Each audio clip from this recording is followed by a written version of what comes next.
Hey guys, so I've been reading about HTC the last few days because the company is releasing two new smartphones, one of which is a 5G phone, but both of these phones have large 5000 milliamp batteries.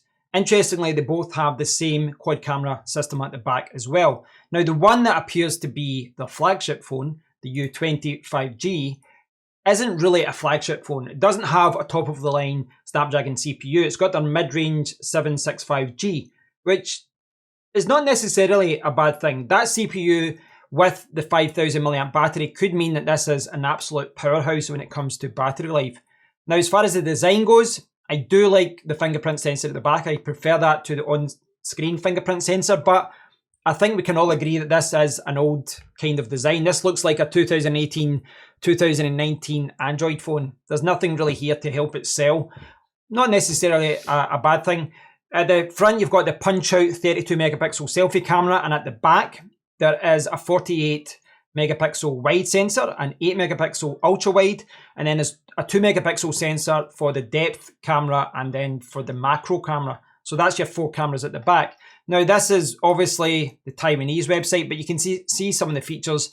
5G, 6.8 inch display, 29 aspect ratio. I think it's LCD, but I've not seen anything to confirm it. 5000 milliamp battery, Snapdragon 765G. But you don't have to translate all of this because GSM Arena do confirm a lot of the other specifications, such as 8 gigabytes of RAM.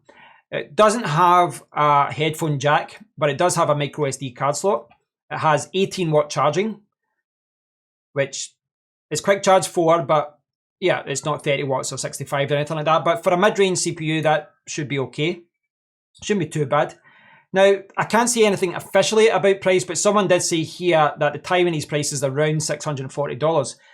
I've been looking on, Chinese websites and trying to see any company that are selling this because this has been released in India and a few other markets, but I can't see any price for this officially as yet. I can't see anything that says officially this is the price other than what it's been released in Taiwan. But if that comes out at 600, over $600, over £500 in the UK, I think that's a hard sell. It does look like it's got a good quad camera system, and I like the big battery and all that, but that is a hard sell if that ever does come out here in Europe and North America, etc.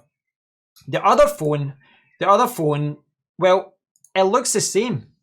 This is the HTC Desire 20 Pro, and looking at it, quad camera system at the back, fingerprint reader, punch-out camera at the front in the same position. It is a smaller phone though. There's some of the specifications there. NFC 6.5 inch display. Now this is a 6.5 inch display, 6 gigabytes of RAM, but it has the Snapdragon 665. Now this one does have a headphone jack apparently, and you can see the exact same camera system at the back there, but it's got a 25 megapixel selfie camera in the front rather than 32. Now this one's 15 watt charging. Now someone here says it's $360. There's probably more rumors about this one as far as price goes. Maybe this one's going to be released sooner, but I saw someone here saying it's 23,100 in India, which translates to about £240, $300 or something like that. I'm not sure if that's the case, but it's quite interesting that both of these phones have the same size of battery, they've got different CPUs, different amount of memory, but the same camera system in the back. Depending on price, if this HTC U20 Pro is over $500 and this one's under $250, I would maybe say gravitate towards the cheaper one, the one that's got the same camera system. But at this point, I'm still not 100% sure on the price it will actually be sold in China and things like that. What's interesting to me about these phones is that this is the first kind of phones HTC have released in a while. Now, I'm sure you're aware who HTC are. They were founded in 1997 in Taiwan, and throughout the 2000s and 2010s, HTC were one of the major players in the smartphone market. Certainly in the early days of the Android world, they helped push the market. They come out with lots of great mid-range and top of the range smartphones. Here in the UK especially, phones like the HTC MA and some of these Desire phones were really, really popular. I had the U11 a few years ago. That was my last HTC phone, and it was apparent at that time that the phone company wasn't doing well. I got one update and one year of owning the phone, and I just sold it because the battery life got decimated by that update. But that was probably because the company was failing. The company was kind of split in two. Half of the company was sold to Google, and what was left is a shell of itself. So, hopefully the company, has got itself on its feet now. Hopefully they're going to come out with more products.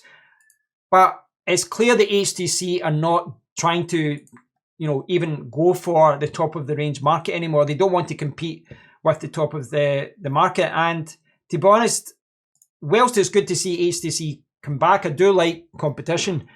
They don't seem to be doing anything here that we're not seeing from other Chinese companies. So it kind of feels a little too late with regards to what they're doing here, certainly with the price. But maybe, they'll be changing their pricing depending on the market that they're releasing these phones on. So I'll leave a link to all of these pages. Check them out. Let me know what you think about these phones. I don't think these are terrible phones. Depending on the price, these could be absolute bargains. And certainly I'm one that loves, great battery life. But yeah, they're certainly not making the headlines as far as coming out with a phone that really says we're back. It doesn't look like they're back with a vengeance. It just seems like they're just testing the waters with the mid-range market to see how they perform. I know for a fact that the Chinese companies such as Xiaomi and Huawei and all that, they have completely taken over their share of the market. So let's see what happens. So I'll leave a link to that. Let me know what you think about it, and I'll speak to you all in the next one. Take care.